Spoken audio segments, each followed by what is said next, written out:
podcast is not affiliated with any Grand Lodge And the ridiculous opinions and antics of the hosts and guests are their own. and should be dismissed immediately. Well, here I thought she would just want to spend time with her Uncle JoJo.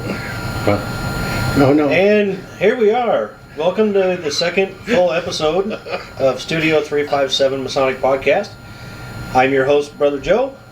Our co-host and executive producer, Brother Heath. Yeah. And our special guest tonight, Worshipful Brother Tom Jones from Beehive Lodge 184 in Omaha. You've got some other things happening in your career, which we'll get to. But for right now, I'd like to toast with our sodas only for this episode. You'll notice our extensive alcohol collection is gone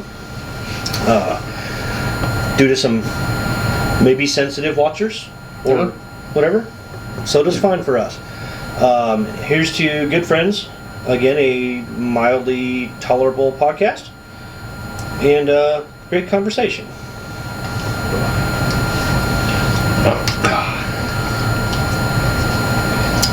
Oh, I really like squirt. And there's no caffeine. This is at nighttime, so I won't stay awake. Okay. What have we been up to since our last episode? Let's see. We had Lodge. We did. Which you were not there. No, sorry. You missed. Slacker. Hey. You missed. Other obligations. You missed a show. Yeah. Because David, our outgoing master, was there. But our incoming master, who is currently our senior warden, was not there. So this guy had to step up to senior warden a month early, and he stepped up to junior warden a month early. It was not pretty. Had it not been for Worshipful Brother Derek, who's a lifesaver, love you, brother, he just walked in and said, okay, which one of you needs more help? And I said, well, he's only got like 2 lines, and he's got them down pretty good. So Derek sat as senior steward next to me and prompted me a couple. I did pretty good. Yeah. I didn't do horrible. I think you did better than me. And I had less lines. Without worshipful brother Derek, I wouldn't be where I am today. Yeah, he's a lifesaver. He does a lot for our lodge. He doesn't get a lot of credit for it. Yeah. You'll always get your credit here, brother. We got you. That probably covers us both, doesn't it? Yeah. We do about the same things. Yeah. Yeah. We did change the lighting a little bit. Think it's better? I believe since last Maybe it's episode better. we've changed our background, haven't we? What did we change? I don't know if we had this background in the last episode. We might have. I think we did. Okay. We didn't have the fancy fake fire behind We it. did not. Okay. That's pretty bougie. I'm just saying. It is pretty bougie. We are working, and we know you guys have to bear with us. We know the audio is not the greatest. If you'd like to help us with that, we are open for donations. Send us an email. It'll be at the end of the show, or it's studio357podcast@gmail.com. Or you can run into anybody you've seen on the show. We all hang out on a regular basis, so we'll go from there. Brother Tom, what have you been up to in the Work. last 10 years or so? Last 10 years. Work, Masons, getting into new fun stuff. Let's see. The Shrine, now Job's Daughters. You know, I think Brother Jason touched on the last episode. Actually, all of us that have been on the show, period, so far in both episodes, are in the Cruising Cushions. Yep. With the Shrine. That's a lot of fun. And what we do there is we take power wheelchairs, we rip the seating functions off of them, and we mount recliners on there. Brother Dave, or otherwise known as Wonder Dave, he came to me one day with an idea and says, I've got a wheelchair and I've got a recliner. Can we put the two together? And I said, I have a welder and a plasma cutter. Let's just try to figure it out. And we did. And after the first one, it was a couple of months later, we built the second one. And I think we've built 13 chairs now and a bed, Yep. I'm the off keel. I'm the sleepy guy. including a crib, We've got a boat. a boat. That one's really cool. We've got a covered wagon. Covered wagon. We got the horse and wagon. Some of them have sound systems. Some of them have air horns. Mine happens to have both because sometimes I'm like that. We're coming up with new ideas. I found a love seat that we can work with. On that note, we usually save this kind of stuff at the end of the episode, but I think, is it March? Yeah. There'll be more to come on this, but in March we're having a comedy night fundraiser. We've been doing comedy nights for a couple of years. They've been pretty successful, but we're having a live stand-up comic this time. He's still a local comic, but he's way higher on the famous level than most of the local comics. He's have an opening and act, and his opener has actually performed for us already with a different comedy troupe. Then we've got some other stuff coming up, like Cinco de Mayo. We do a big taco feed and stuff like that. But I think that's probably what we've been up to for us and you.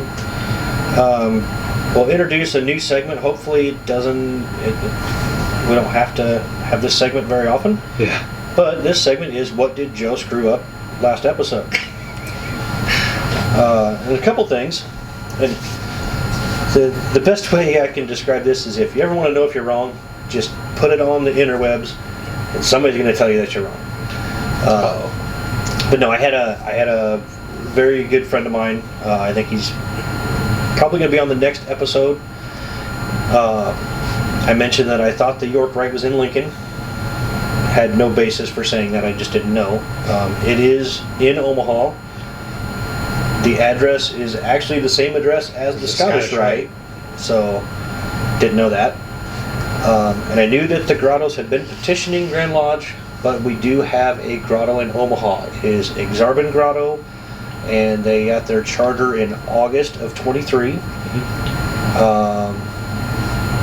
And I've got a line, I don't want to say too much yet, but one of their founding members is probably going to be a guest on the show coming up, probably later in the summer.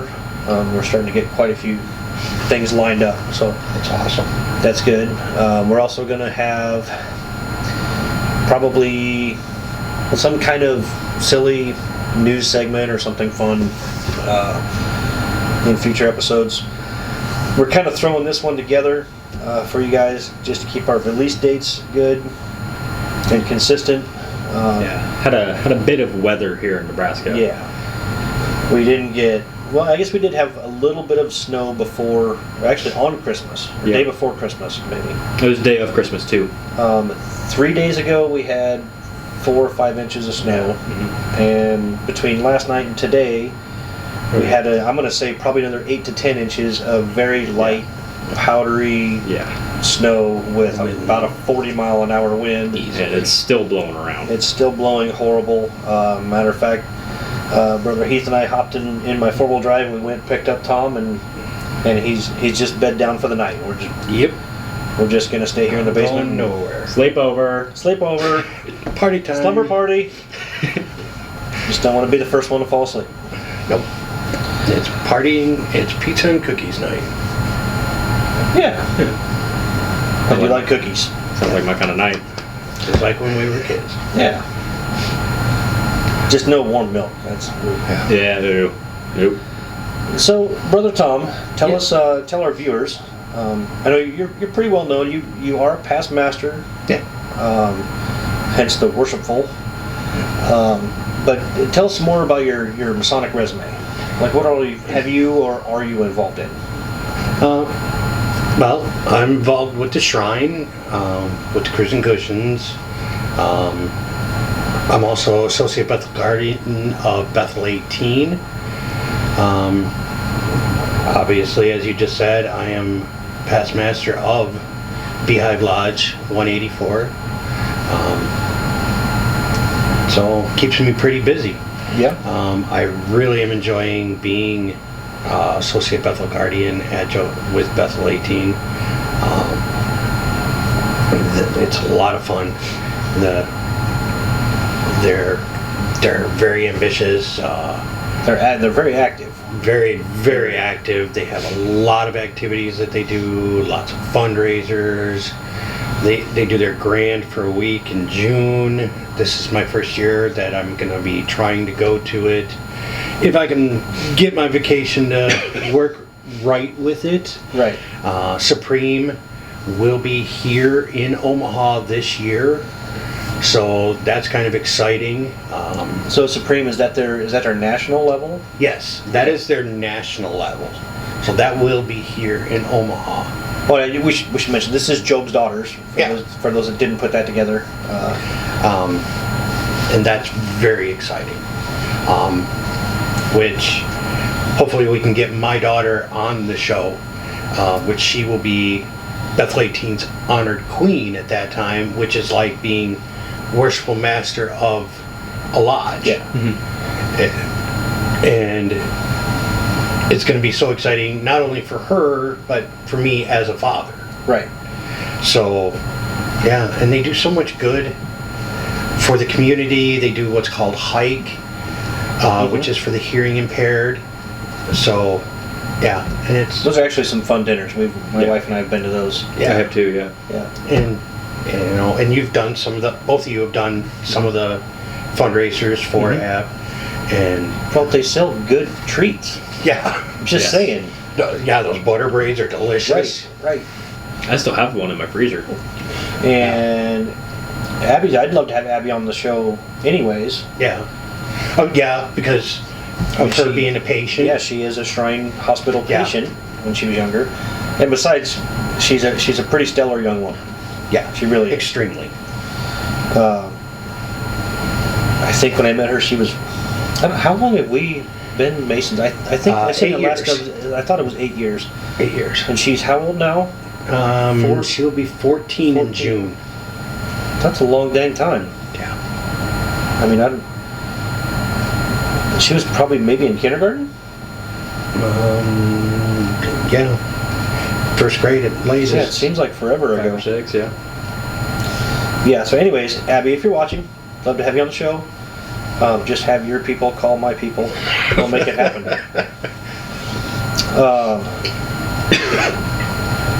I don't want to hog all the time. You ask a question. Let's see. What brought you to Masonry? A couple of different things. One, obviously, Abby being a patient. I figured after I saw all the good that they do, I've been to the Shrine Hospital up in the Twin Cities, and all that beautiful work that they do for them. It's just, I have to do my due diligence and give back and open my heart as well. Two, my father-in-law is a Mason and a Shriner. And also Wonder Dave. Yeah, and Wonder Dave. That got me involved as well. And then years down the road, I found out that I am also a legacy. So yeah, there's so much more behind that I've found out that's just made me even more impressed with all that's my knowledge behind. So yeah, the we things. talked a little bit off camera. You've got several uncles, great uncles, and your great grandfather was the Grand Master of Illinois. Correct. That is pretty cool. Yeah. Yeah, that's huge. I know Illinois is a huge has a huge Masonic presence. And this was I don't know how far back. Yeah, great grandpa, I would imagine. He Late died 1800s, before early 1900s. It was before he died before I was born. Well, there's at least 100 years right there. I want to say probably 40s to 50s, if not farther back.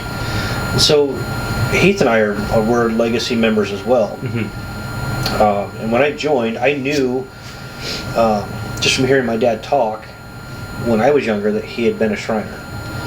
Never really touched too much on the lodge side of it, but I knew he was a Shriner. And at the time, he worked for IBM, and they wouldn't give him the time off to go to parades. And he was in the foot patrol unit, so they would do the marching in regalia, you know. And he couldn't get time off to do the events that he wanted to do, so he just kind of stepped away for a while. And he did redo his membership. So, and he flew from Florida to Omaha when I was raised. Actually, when we were raised, because you and I were on the same day. But that was pretty special that he flew. He reinstated himself and flew to Omaha. And he actually passed on his Masonic ring. He actually, even when he wasn't an active member in the lodge, he wore that ring every day of his life. I mean, it is. I don't even wear it because it's so thin on the inside, just from being worn every day. So I thought that was cool. You know, then when Heath came in, he's a legacy member as well. But then it gets even better because my dad was adopted, but his dad, his adoptive dad, was also a Mason. Raised in Lodge Number 1 in Omaha. A really, really long time ago, back when guys would get kicked out for, you know, Missing rent payment or something. You know, it was much more strict back then. So he's actually 4th generation in my family that I know of. Wow. And we looked at, what was it called, the Lewis Jewel? Yes. It's something you can wear in Masonic regalia. Mm-hmm. And it's basically a jewel, and it lists your lineage, your legacy lineage. So like Heath, it would be Heath on the bottom, and then me, and then my dad, and then my granddad. Oh, wow. And that would be, so Heath would be 4 bars high. Oh, wow. So that's pretty neat. Mm-hmm. And I think that's for any legacy members. It may just be for fathers and sons, you know, going up, but I would think it's for legacy members. Yeah. So possibly. Yeah. You know, when I found out that he was what he was, it blew my mind, because, you know, my hometown's only like 6,000-7,000 people, and I showed you the photo of what our Masonic Lodge was in my hometown, and my great-grandfather was only this little farm man that owned his own meat shop. It's like, wow, you did this. Well, you think about that. Back in that day, he was a farmer with a butcher shop. Yeah. He fed the town. Like, back in those days, if you didn't have a butcher, like, you may not know where your meal's coming from. You know, there are no grocery stores. You got your meat from the butcher. Yeah. But that also speaks to, you know, he said he was just a farmer, but he's a brother. And we're all on the level, and he did his part for his community. Yeah. And that butcher shop remained owned by my family for 60, 70 years. Really? Yeah. So you said you found out after you were a Mason. So growing up in Illinois, were you aware of the Masonic presence as a child growing up? Nope. I went to this Masonic Lodge only going in there, having pancake breakfast for fundraisers for different things. The obligatory pancake breakfast fundraisers. Yep. I mean, you go in there, and you're going on like the old wooden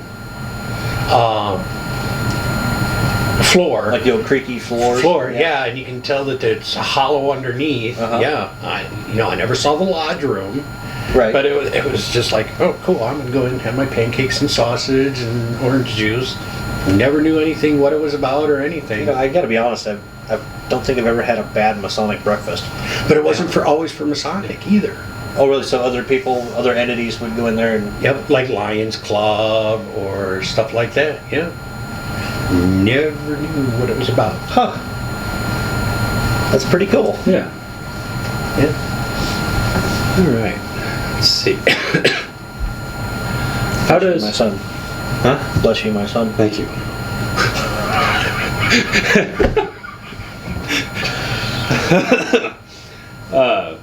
How does being a Mason affect your daily life? Oh, it does all the time. You know, I'm very cautious. You know, I'm very. I would say reserved. Yeah. And I'm very, you know, I like to. How is it that I have? What would I say? I'm very Masonic oriented. You know, because if you've noticed since I've become a Mason, I have a lot of Masonic polos and T-shirts. I don't see you wear anything else.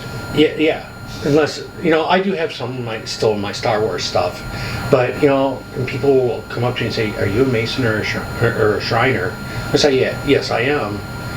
And some people will say, "Well, so am I," and I'll say, "Really?" And you know, and I'll stick out my hand if it's a gentleman, and if they give me the shake and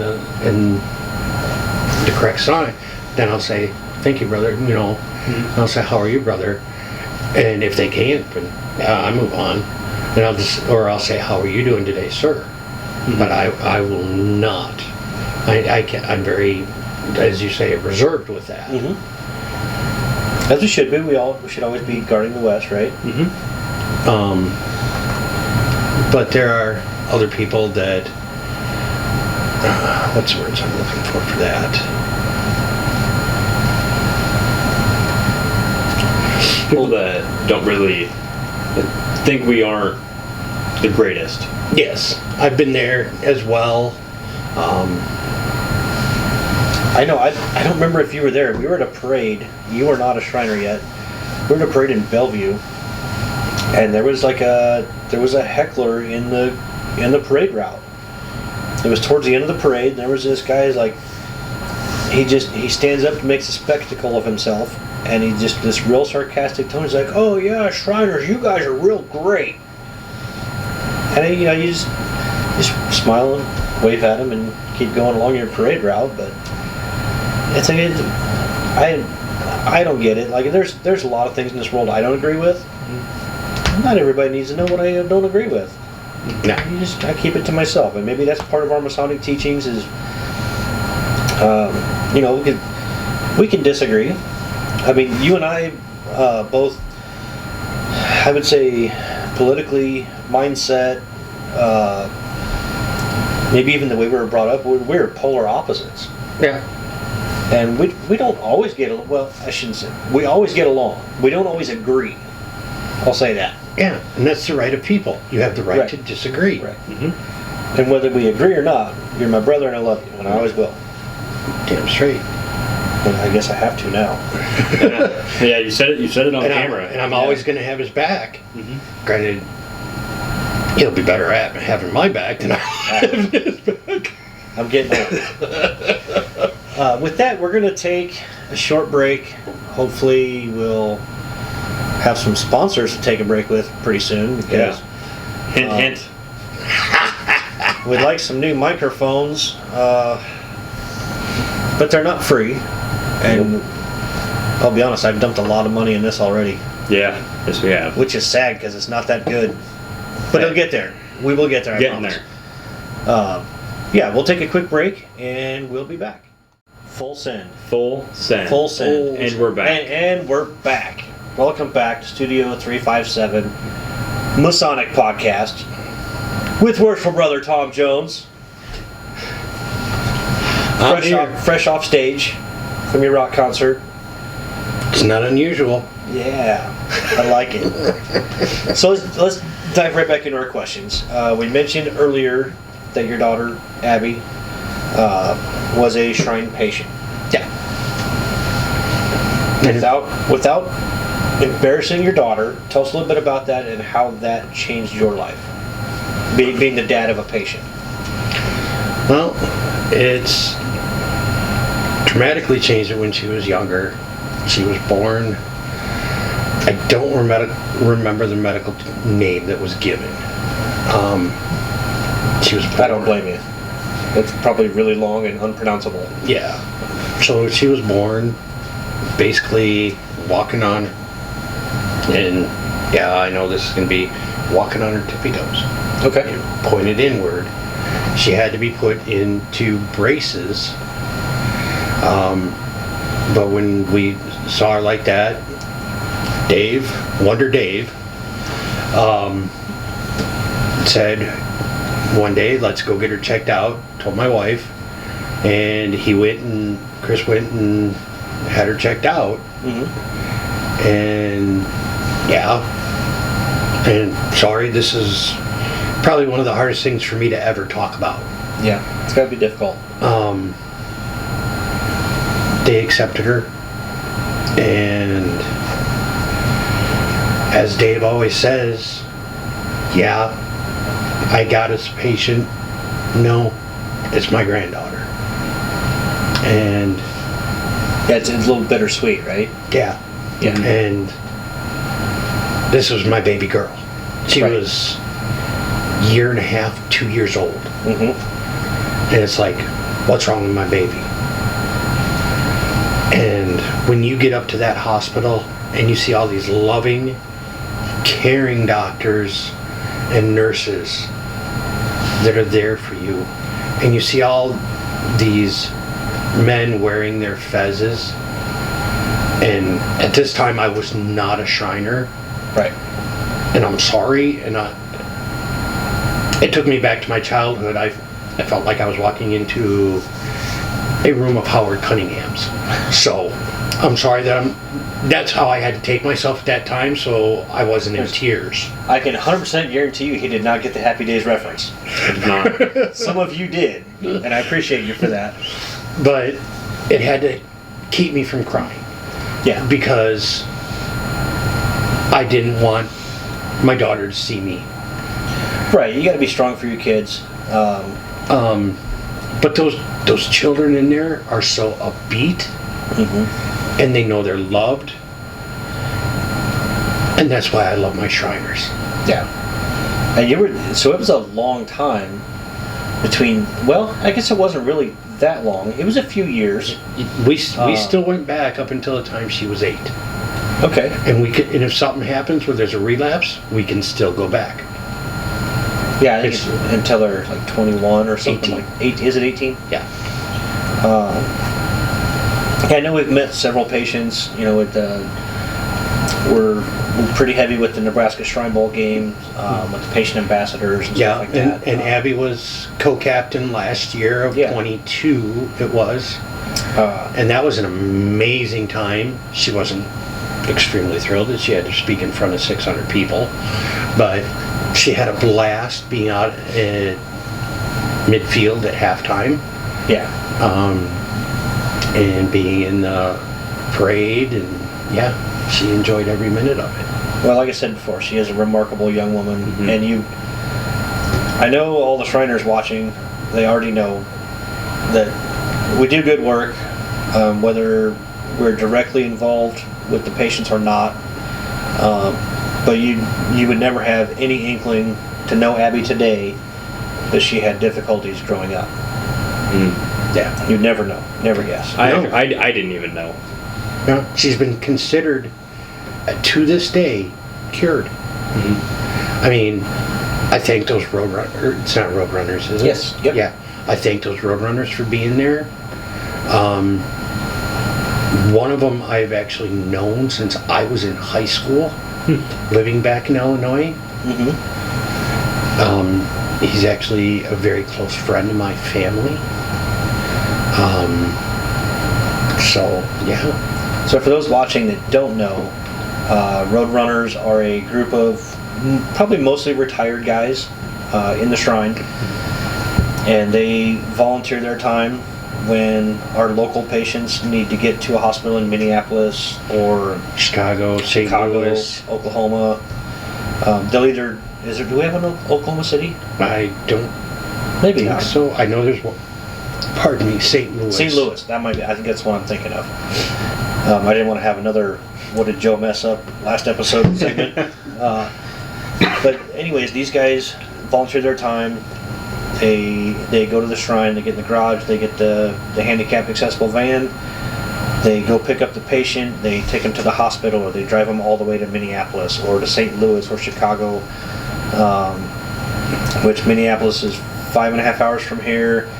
Chicago's 7. Chicago's 7. St. Louis is about 6 or 7, somewhere in that neighborhood. So these guys are doing really good work, directly involved with the patients, making a difference. Wonderful people. Making the kind of difference that we probably all wish we could.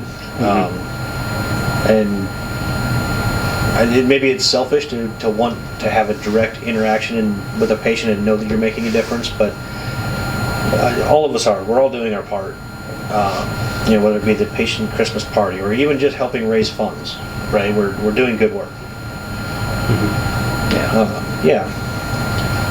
It's been a terrific time. Speaking like we were before about your Masonic career, do you plan on adding anything to your Masonic resume? Oh, I'd love to. I would really love to. Down the road. What are you thinking about adding to it? Just Masonically, or with, appended bodies, just everything related to the fraternity.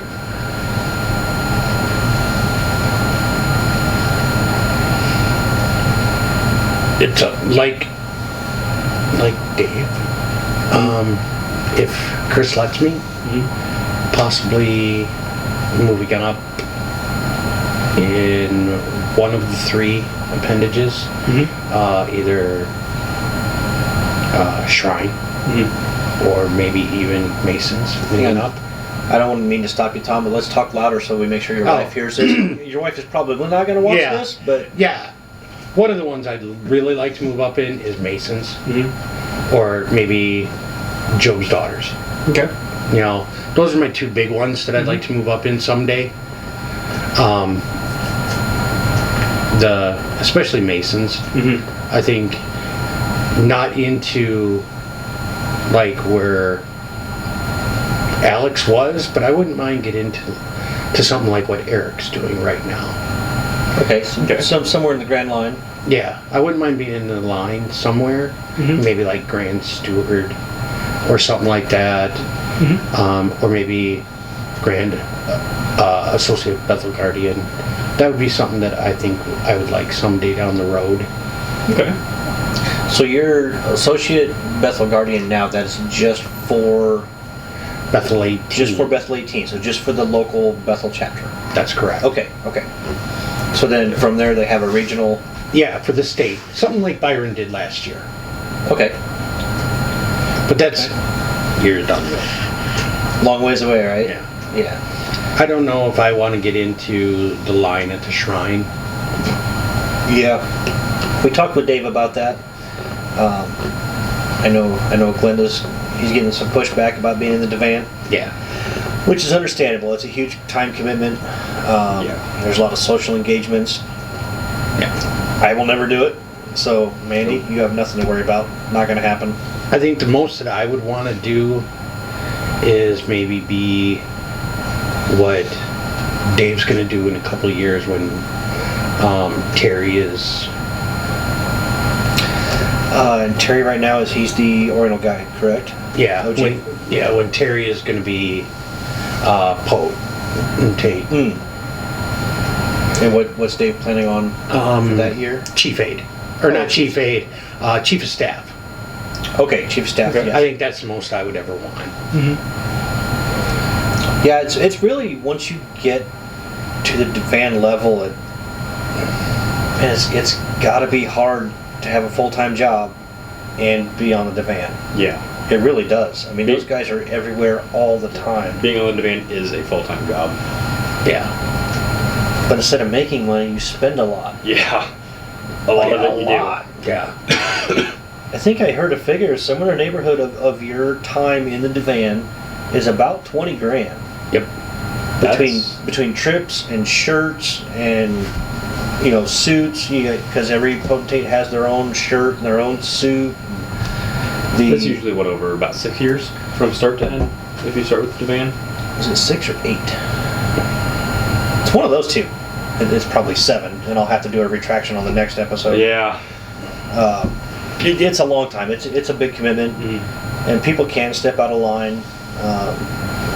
But I mean, if you make the jump to be in the divan, we had a guy step out of line this year because he had a moved. change of jobs. He had a great job opportunity in Vegas, I think. Kind of his dream job, so we had to fill his spot quick. I wouldn't want to be in the divan. I definitely like giving back and helping out. I'm not divan material. Me either. I'm too rough around the edges. Yeah, But I would like to do those other two. I think that would be pretty nice. I would. Heath and I were talking last episode. We would like to do the Scottish Rite. I mean, we just add to the copious amount of dues that we would have to pay. Yeah, they stacked up pretty quick. That's why I think that's the only thing holding me back, really, is because I'm kind of a tight ass. Yeah. And my money, it spends a lot easier than it makes. I'll tell you that. Yeah, it definitely does. You can ask the project car sitting in the garage right there. It spends a lot faster than it comes in. There's one in my garage too. You know, race cars are expensive. They are. Very much so. Let's keep moving. We're going off the rails. What do we got left? Oh, this is always a tough one, Tommy. Okay. We've had a lot of talks about this in the past.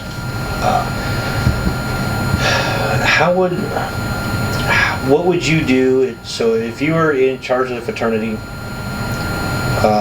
say you were maybe not even Grand Master of Nebraska. If there was a Grand Master of the world and you could change something about the fraternity to improve membership or involvement in the lodge, anything you could change, what do you think would move us in the right direction? Because we're going to solve all of the fraternity's problems right here and now, tonight. Yeah, It's gonna every last happen. one of them. Yeah. It's gonna happen. And as everybody keeps preaching, membership. Right. One of the biggest things I keep hearing, and I've heard this before from a friend of mine who was a doctor. Long and short form. He didn't have time to study the long form because he's too busy. Yeah. You know, it takes too much time. It does take a commitment. You know, for that, you know, and then people like me, you've seen me struggle. Oh yeah. So you're talking about like with opening and closing a lodge and rituals. Well, stuff like that part, yeah. If I would have had to do the long form, there would have been no way I could have done that. Right. Because, you know, I couldn't either. medical disabilities. People with certain medical disabilities can't do it. Right. I mean, I was junior warden for a year, and I've pretty much held every office in the lodge except for Worshipful Master and Secretary and Treasurer. I think I've done everything else. But I did junior warden for a whole year. I have 2 lines. Still didn't get it right when we proofed lodge in front of our grand custodian. Yeah. But, you know, if you're not, it's very rare, unless your name is Brother Eric Bensala, that you can just go in there and kill it every time. Everybody Every messes time. up. Yeah. And Worshipful Brother Eric is just beyond. The guy's amazing. Yeah. Yeah. I may have a little bit of bromance going on. I Yeah. might have a crush. He's an awesome guy. His ritual is so spot on, and he's super nice to be around. He always makes you feel welcome. Yeah. Oh yeah. He's one of the greatest people I know. Which, I mean, the fraternity's full of them, right? There's some guys a little rough around the edges. Like me, I'm a little rough when you first meet me, but I always have the best intentions.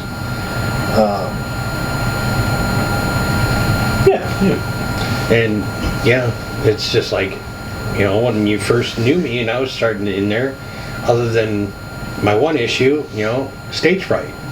Oh yeah. Oh, Everybody, definitely. a lot of people get stage fright, but you saw me when I proofed up. I was dang near picture perfect.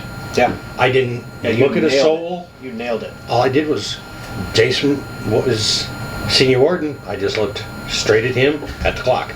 Yeah. I didn't look at a single soul other than that. Yeah, you killed it. And we were all worried because, Tom's going to make the same mistakes he's been making all year. And then it came time, like, here's the spotlights on you, and you nailed it. It was perfect. 100%. So yeah, I understand what you're saying too, because I have, whether it be from my military experience or something I don't remember in childhood or whatever, I have PTSD, and I kind of struggle with some social anxiety. Like at the shrine, it's a little different. There's sometimes I don't even feel right going to the shrine, and I know that they're all my brothers and everything is good. There's times I can't stand being around other people, and it's not the people. It's just I have this uneasy feeling. I know the feeling about that. But yeah, it's I don't really talk about that a whole lot, but I'm the same way. It is tough to deal with sometimes, and even opening and closing lodge. I'm comfortable enough now with our normal crowd that goes to lodge that I understand that we all mess up, so it's okay if I do too. But it can still be tough. It makes you nervous, for sure. Yeah, and I've gotten stuff down. I can basically cue anybody now. Yeah, and you do. Yeah, I understand what you're saying with the long and short form. Like guys like you that are young, because you joined. I think you petitioned right out of high school. Yeah. Yeah. So you're young. You're used to studying. And I was your master when you came in. Mm-hmm. Yep. That was awesome. He gave final approval. Yeah. And you know what's funny is when he did catechism, when he proofed his degree. I think it was entered apprentice, and we were like, I was sweating as a dad, and I don't even remember. I remember what seat what chair I was in. It might have been Marshall at that time. I don't even know. I think it was. And Tom was master, and you start rattling off all your catechism and the Q&A and the obligation and the working tools, and it was all spot on to the Grand Custodian. Got the Grand Lodge Proficiency Challenge coin, and then proceeded to do it again in Fellowcraft. It did the same thing at Fellowcraft. We'll work on Master. Yeah, You haven't done catechism for that yet. That's a work in progress. We'll get there. But then the funniest thing, and I'll never remember, or I'll never forget, is you were dumbfounded. Like, we had never heard somebody do a catechism that well. Except maybe John Simmons. No, Austin. Nope. Austin. Austin was spot. But we all looked at Tom, and we're like, well, it's like, pick your jaw up off the floor for a second. And all Tom could muster to say was, good enough.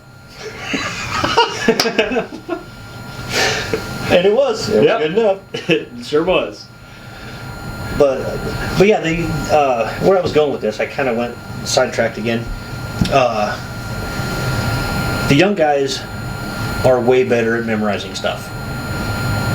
Guys like you and me, either we don't have the time, we've got the stresses of daily life, careers, family, we got a lot more stuff to worry about than if we mess up a couple of words. Don't have the brain capacity. We don't have the brain capacity.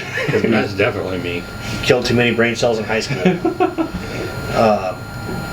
But yeah, I'm a firm believer, and I mentioned this in the last episode, it's not about what you memorize. It's about spending time with your brothers and understanding what is said. And what it's about. Yes, exactly. And I think the mentorship is where you get 1,000% more benefit than memorizing some words out of a cipher. And it's about the brotherhood. Exactly. and learning about what Masonry is all about. Yeah. Yeah, it's the camaraderie and knowing that, everybody's there for each other. Yeah. Yeah. That's the whole key about Masonry. Hit this last. This is a new question Yeah. that we came up with. I'm kind of excited about it. Yeah. I feel like there's gonna be some trends. Yeah, I think we're gonna notice a trend. We're gonna try to ask this question to all of our guests that we have on the show, and I think we're gonna end up with a lot of repeat answers, but we'll see. All right. So, what is the craziest misconception or conspiracy you have heard about Freemasonry?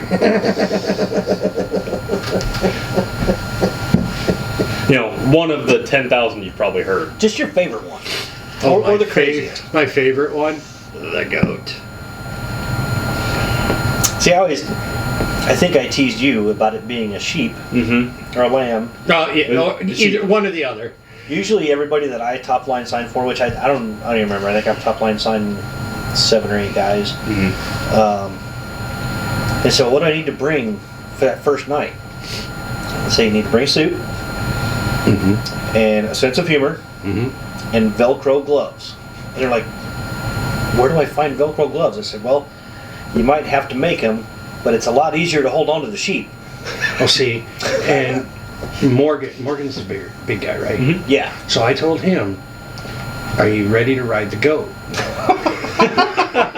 He's like, "What?" I said, "Yeah." So you remember how? And this was for, I don't remember if it was for Master or for Fellowcraft, but you remember how Dave brings you around? He's like, "Yeah." He says, "So he's going to put you on the goat, and you're going to ride it around the lodge room." He believed me the whole time. That's good. That's good. That's pretty good. You guys will meet Morgan on a future episode. Brother Heath and Brother Morgan went to school together. Pretty good buds.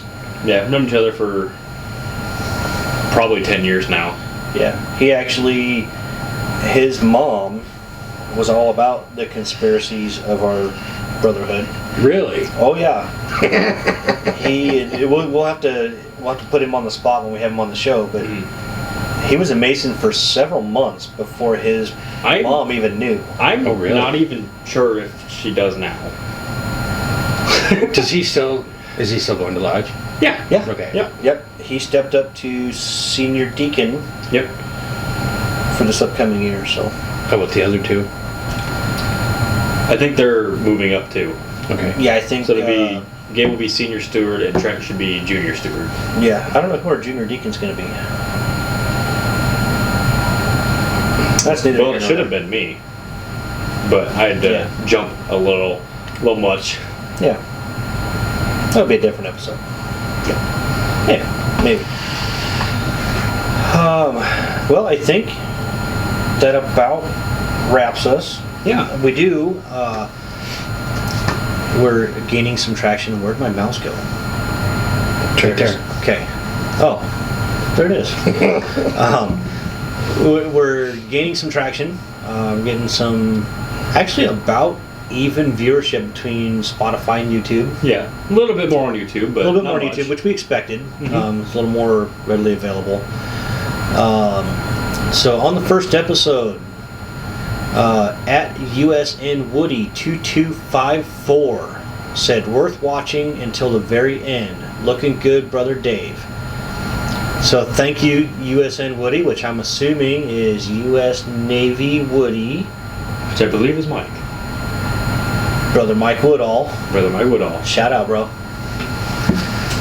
We'll see you at Lodge every month.